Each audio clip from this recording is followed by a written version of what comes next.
Years ago, I was talking with a Muslim friend of mine.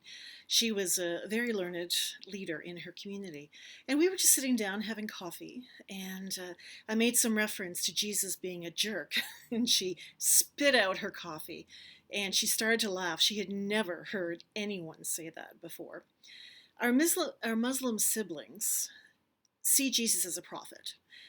Moses, Muhammad, a number of prophets. In their tradition, however, those prophets are considered perfect, infallible. They're put up on a pedestal, and that's my interpretation, not theirs. They share our Jewish siblings' understanding that Jesus is not a Messiah, but he is someone to learn from. He is someone who deserves great respect. So for her to hear me, and she knew my background, she knew I was a Christian preacher and a theologian, for her to hear me say that Jesus was a jerk, it totally threw her world. We don't think in terms of Jesus' humanity, and the humanity of Jesus includes the great stuff and the not so great stuff. Last week, when we were looking at Matthew 14, we talked about our focus, our tendency to focus on the supernatural and lose the humanity of Jesus. Now we've got another chance this week to take a closer look to it, because we have two stories put together, which, quite frankly, they both deserve their own time, but the lectionary has put them together. One of them has someone challenging Jesus, and the other one has Jesus challenging another authority. So that irony shouldn't be lost on us. That as much as Jesus is pompous in the way he pushes back on Pharisees and priests and scribes and Sanhedrin and all that load, there were some people who actually pushed back on Jesus when he was out of line, when he was obnoxious, when he was a jerk. So we're going to look at those two stories today. The first is Jesus confronting one of the leaders of the temple, telling them that they needed to wash their hands, that what they were eating was unclean because they were unclean. Now, one of the things that Jesus came to talk about 2,000 years ago, and this is really important to remember, he wasn't there to start a new religion. He was there to reform his tradition, which was the Hebrew tradition. And one of the things the Hebrew tradition had become, in the opinion of a whole lot of people in the first centuries, is just a list of behaviors, of things to do, things to not do, things to judge, so that you would be acceptable to the priests of the temple and therefore be able to celebrate at the temple. Dating back to when King Josiah was there was this underlying theme that the only real worship place that you could have was in the temple in Jerusalem. Now, the exiles kind of undermined a lot of that. We get the growth of synagogues and communities and the diaspora and all that kind of historical fun stuff. But the theme was still there, underlying everything. And cleanliness and lack of cleanliness were huge themes within the Hebrew tradition. Now, jury's still out on whether or not that was picked up from the Essenes or the Essenes kind of put it on overload, but there is definitely a connection there.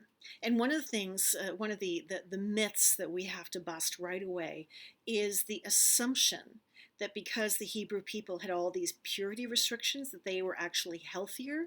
There's no evidence for that. Yeah, they knew about washing and they knew about a whole lot of stuff, but Middle Eastern people were not dirty. They washed when they were out in the sand. They kept themselves clean for their own comfort. So we've got to banish that one, that there was an additional scientific reason for the Hebrew people continuing to wash. It was a cultural thing. It drew the line, much like circumcision did. It drew the line between them and their Gentile neighbors.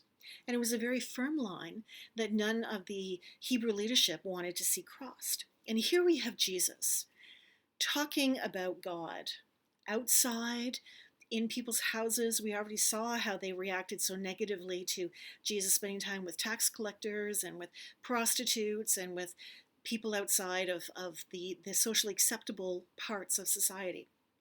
Here he is, not telling his disciples to go ritually wash before they're part of a meal. Just kind of dig in there and eat. And the Pharisee is so concerned and sees this as an attack. So remember, they're looking for ways to undermine Jesus. And Jesus always gives them right back a whole lot more than they give initially. And he says, it's not what goes into our bodies that defiles us. It's what comes out of our bodies that really makes us unclean, which was an exact slap in the face to the Pharisee who had been teaching all of those who wanted to come to the temple, who were part of the Hebrew tradition, that in order to be acceptable to God, they had to be clean. People were excluded because of lack of cleanliness in the eyes of the tradition. And Jesus was saying, no, it's garbage. Like, don't get caught up in that. That is not the point. It is a waste of time. Do not think that that is the only way you're acceptable. This is the reform part that Jesus was trying to teach. I remember as a kid, and I mean, so many of us would have heard it as a kid, that whole rhyme, sticks and stones will break my bones, but names will never hurt me. After we live long enough, we've realized it's actually the inverse. Sticks and stones might break a bone. Bones heal, cuts heal, maybe a scar, maybe not. But the damage done to the inside of us is so much more profound. It takes so much longer to heal, if it ever heals at all, and never, ever without a scar. There's always leftover comments. And this is one of the things that Jesus was telling them. What comes out of us, what we say, what we do, what we profess, how we behave, how we treat others, is what really makes us unclean. And even in that lack of cleanliness, it's not that we are unacceptable to God, but we show the disrespect to the people around us. Who cares what food we eat? The body is made to eat food. That's how we need to function. And there is no good food and there's no bad food. And any dietitian in any country will tell you the same thing.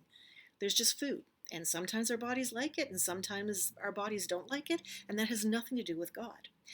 When we are criticizing people, when we are deciding that our way of doing things is the only acceptable way of doing things, when we tell people that they don't make the cut, when we judge people when they come into our worship spaces, when we don't include people on committees just because they might be a bit of an annoyance, that is what comes out of us. That's the uncleanliness that comes out of us that Jesus spoke about.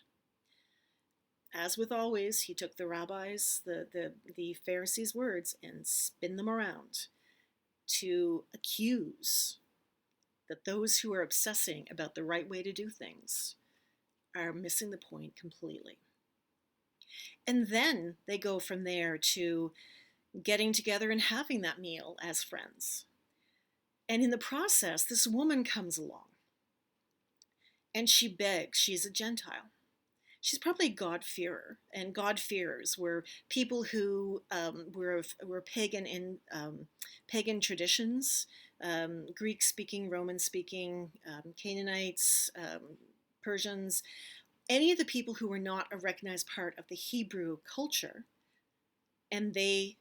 but they understood, they read the Bible in their own language, and they wanted to be part of that tradition of one God, and a loving God that creates and is in relationship with the people. So she would have come as a God-fearer, completely convinced, and she was upset. She was beside herself. Her daughter was sick. It says in the scripture that she was filled with demons, which is basically a default for we have no idea what's going on, but she's sick and I want her to be cured. And she begs Jesus to just say the word. He doesn't even have to go traveling. Just say the word and she'll be fine. And this is our Jesus is the jerk moment. He's got 3 or 4 of them in the Gospels, and not all the same gospel either. They spread out.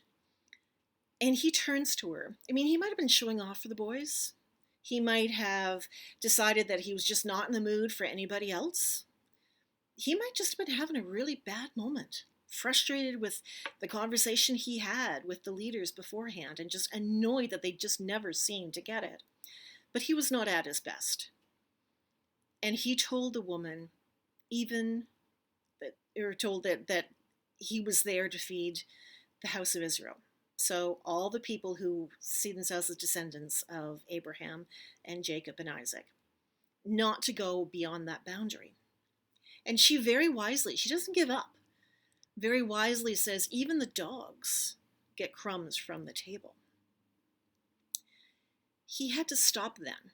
He had to acknowledge what she said. He had to give her the point that he was wrong. And she had just as much opportunity, just as much reason, just as much share in the community that God was creating as anybody else.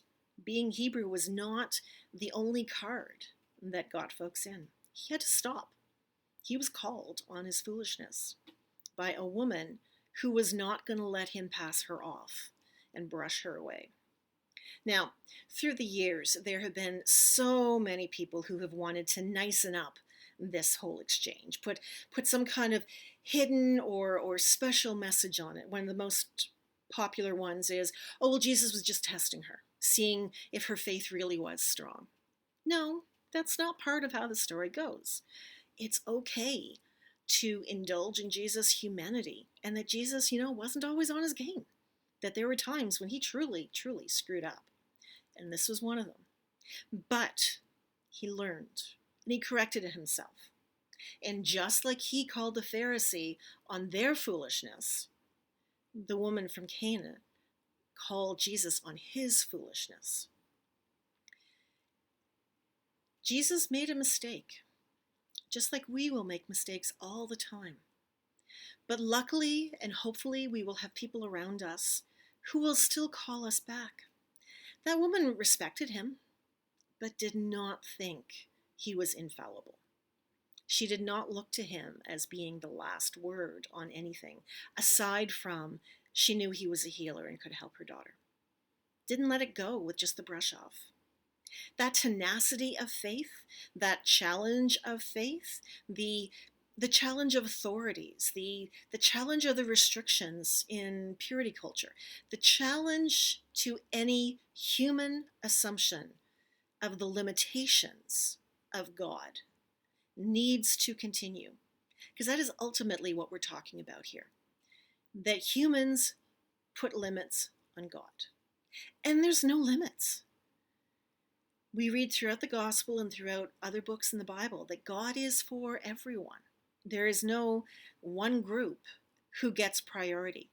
Now, when you're an attacked culture like the Hebrews were, and you are the author of this thing called the Bible, of course they're going to skew the message so that they are superior, and anybody who did anything bad to them are the enemies also of God. That's just human nature. But ultimately, when you read through all the prophets, Jesus included, you see a world that God created where these boundaries are artificial, where these insults to stay away from God, that you're not worthy of grace, are completely ineffective. They're false.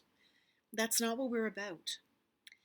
Jesus was reminded, thanks to the Canaanite women, and his followers were reminded, thanks to his rebuttal to the Pharisee, that the world of God is so much more than human limitations can imagine.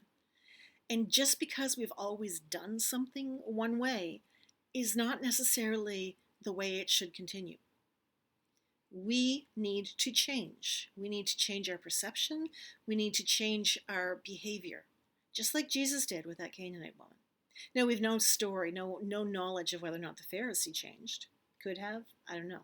It's not included. But he had the potential, as he encountered Jesus, to change his perspective. That's the same potential every single one of us has. As we encounter Jesus through this scripture, we have the potential to change.